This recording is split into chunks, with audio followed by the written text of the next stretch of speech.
Bloco do programa Entrevista comigo, Moreira Serra, e nós vamos direto à participação do meu amigo e colega, que muito me honra ser seu colega, o advogado Eric Moraes. Não estará aqui hoje no programa como membro da OAB, integrante da Abracrim e de inúmeras outras instituições. Eu convidei Eric Moraes para estar aqui como cidadão negro, que vai nos falar desses tristes e últimos e lamentáveis acontecimentos envolvendo o assassinato, espancamento até a morte de mais um cidadão negro, diante de um conjunto de pessoas perplexas com o que viu, sobretudo atônita e apavorada a sua esposa. É mais um caso que choca a todos nós, mas que infelizmente parece ainda vai se repetir por inúmeras outras vezes. E eu convidei Eric Moraes para conversar com a gente sobre isso. Eric, fala para a gente o que você está sentindo, o que você pode falar para todos nós. Nos diga. O caso João Beto no estacionamento do Carrefour, no estado do Rio Grande do Sul, é mais do mesmo. É mais uma situação em que um negro tem ali, juridicamente, a sua presunção de culpa, ele está sempre à mercê de ser revistado, de sofrer um processo, de ser preso e de ter também uma maior facilidade na sua condenação. Isso são resquícios da escravidão. É importante citar que o Brasil não foi ainda tanto processado, nem condenado juridicamente pelo crime de lesa humanidade. Foram quase 400 anos nessa situação de uma escravidão que, por vezes, esses cativos já sequestrados, eles já estavam aqui juridicamente de maneira ilegal, pois o tráfico negreiro já havia sido proibido pelo nosso ordenamento jurídico, e o fato dessa toda orquestração, né, que a gente chama de um racismo estrutural, que é, por vezes, institucionalizado. Você vê no caso, a terceira pessoa só foi presa praticamente 6 dias depois, uma aberração, um contorcionismo jurídico.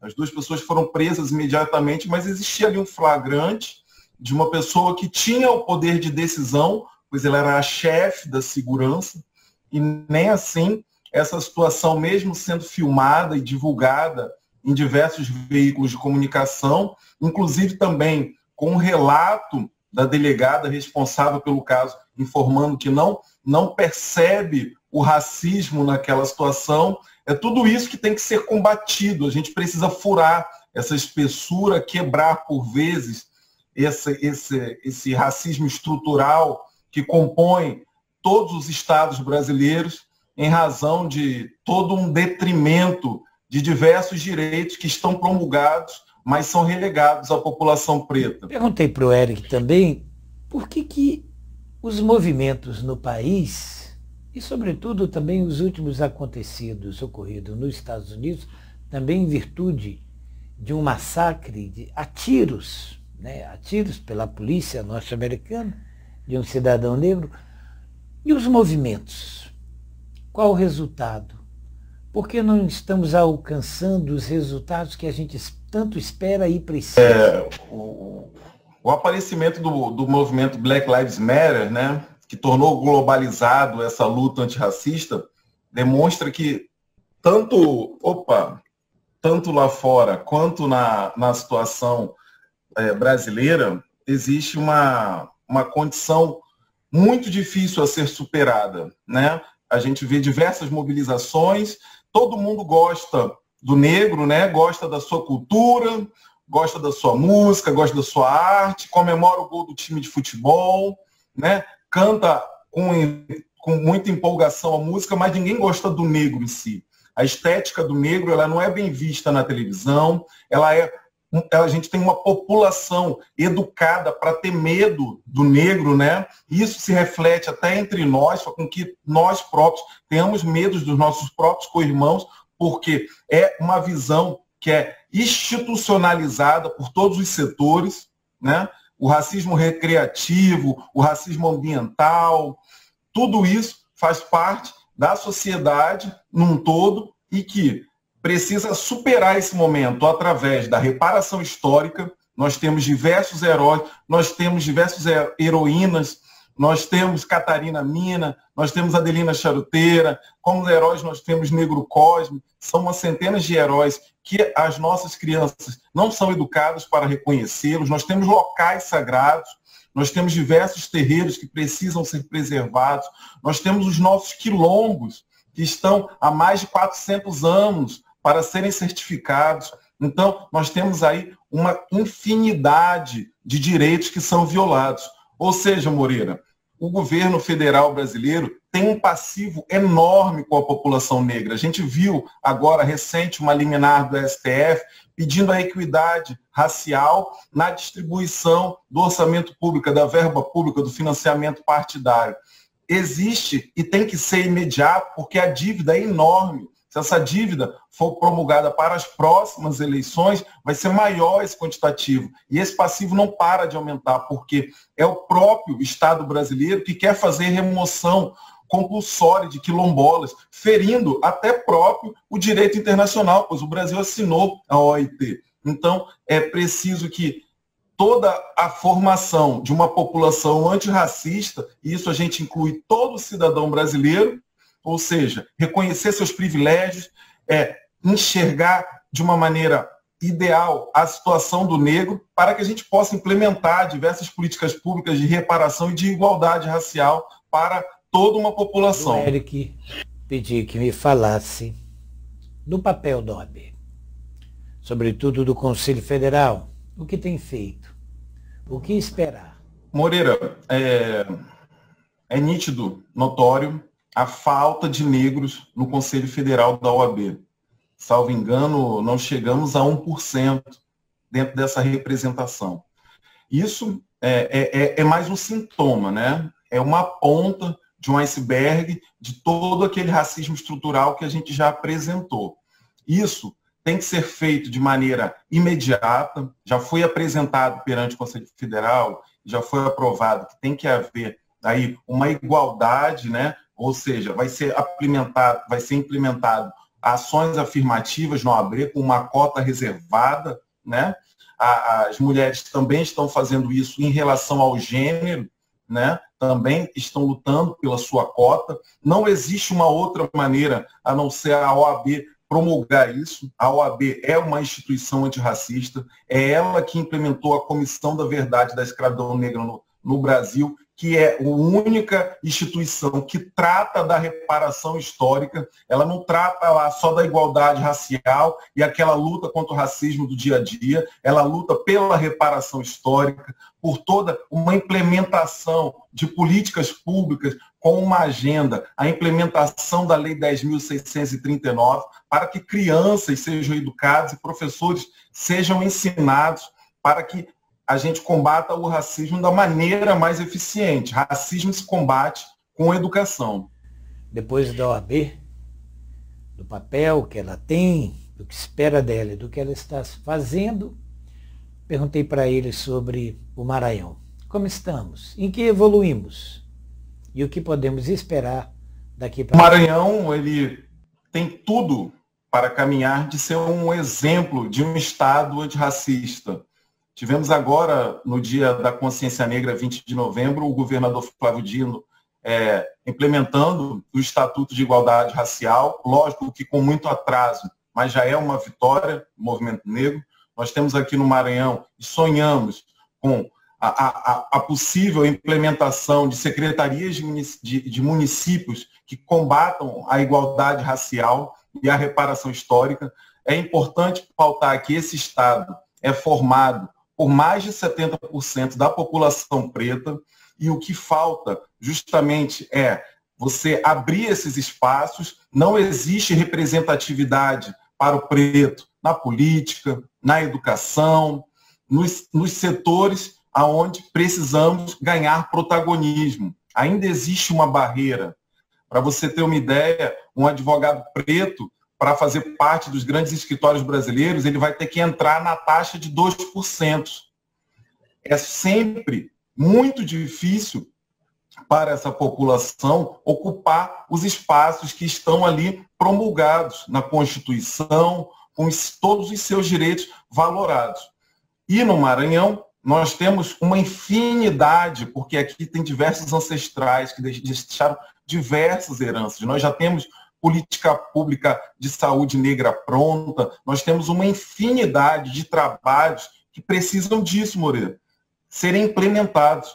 A gente tem aqui uma referência em relação à luta antirracista brasileira. Nacionalmente, quem viaja para esses eventos, para debater o racismo, sabe do respeito que tem pelo Estado, que tem o reconhecimento pelos seus quilombos, pelas suas terras de preto.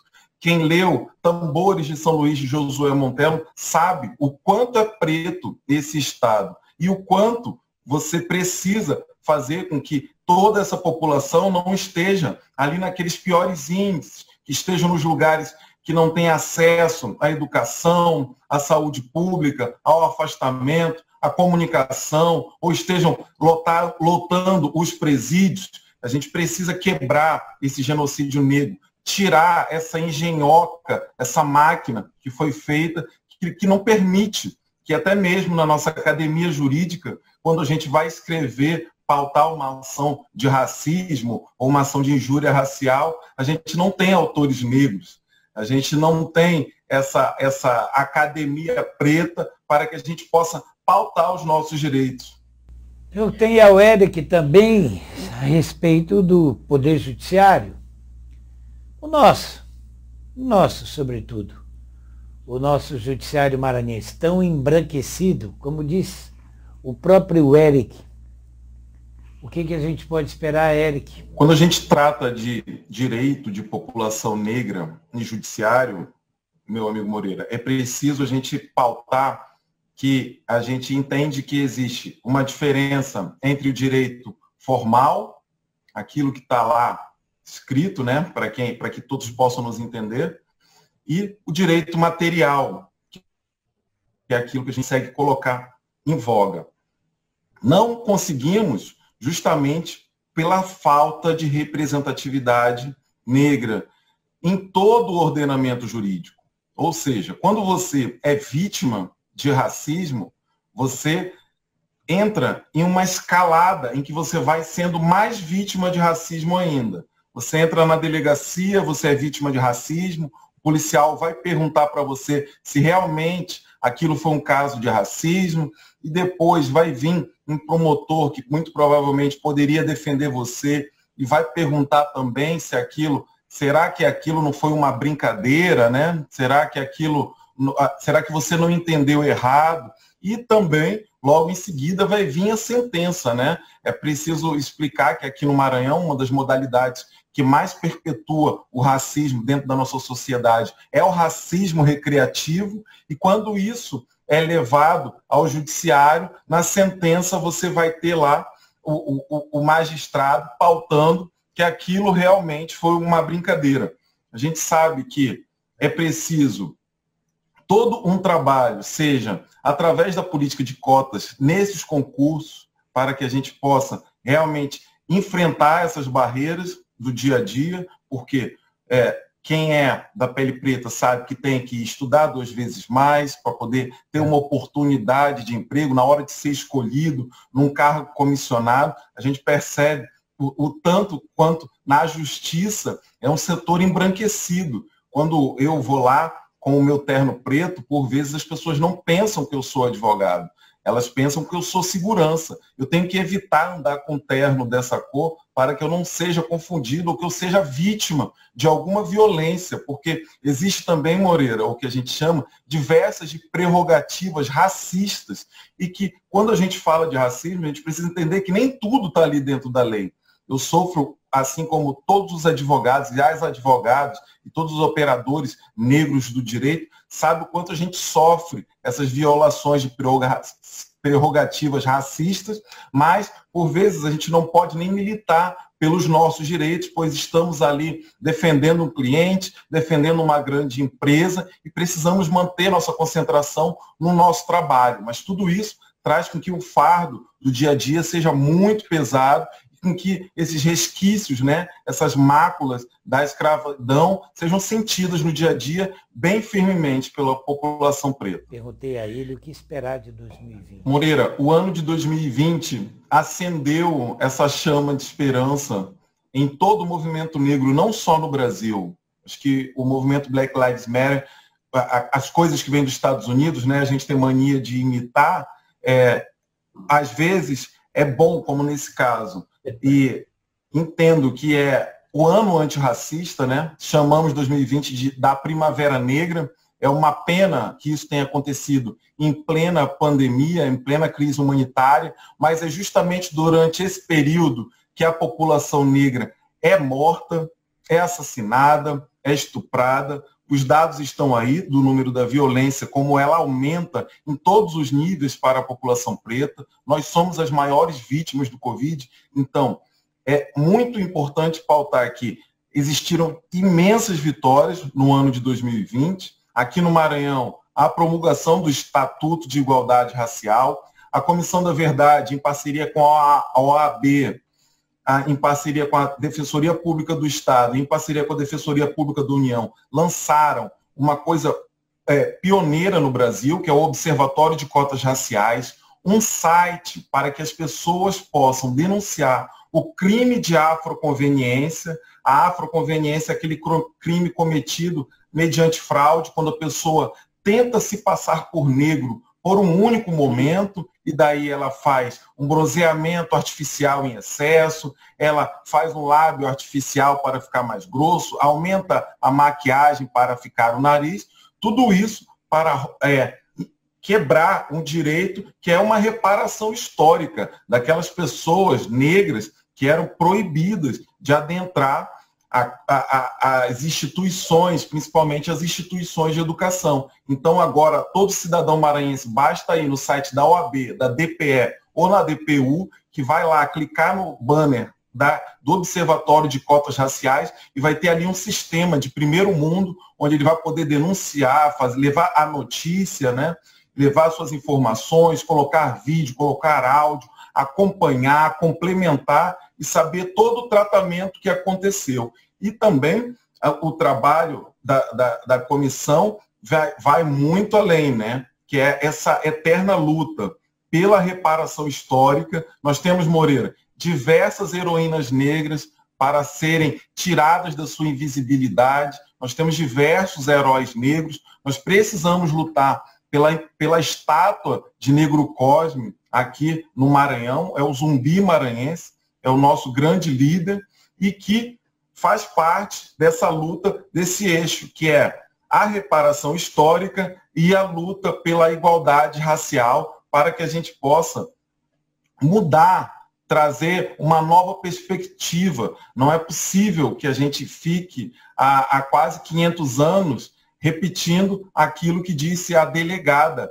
no caso do João Beto no Carrefour, onde ela não viu racismo, ou então repetindo a frase do vice-presidente da República. Há 520 anos, essas pessoas não enxergam o racismo no Brasil. Então, é uma luta ainda muito embrionária, enquanto nos Estados Unidos a gente tem ainda uma briga entre uma sociedade antirracista contra racista. Aqui no Brasil, a gente ainda discute se o racismo existe, e por vezes tem próprias pessoas negras que são afetadas por isso, também acreditam que o racismo não existe, são contra cotas. Então, a gente precisa lutar pela formação da sociedade antirracista brasileira para que a gente possa colocar com efetividade o verdadeiro combate dessa luta que já dura quase 3 séculos, chegando a quase 4 séculos no Brasil.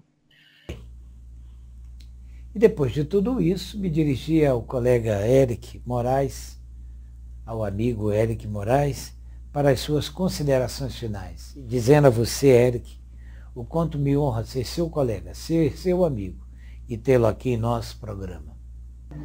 Moreira Serra, é sempre uma honra estar aqui do seu lado. Esse programa, eu já tive a oportunidade de falar para você, era um sonho quando eu era criança, adolescente, e eu estar aqui repartindo desse espaço com você me traz sempre muito afeto ao meu coração. Muito obrigado a todos.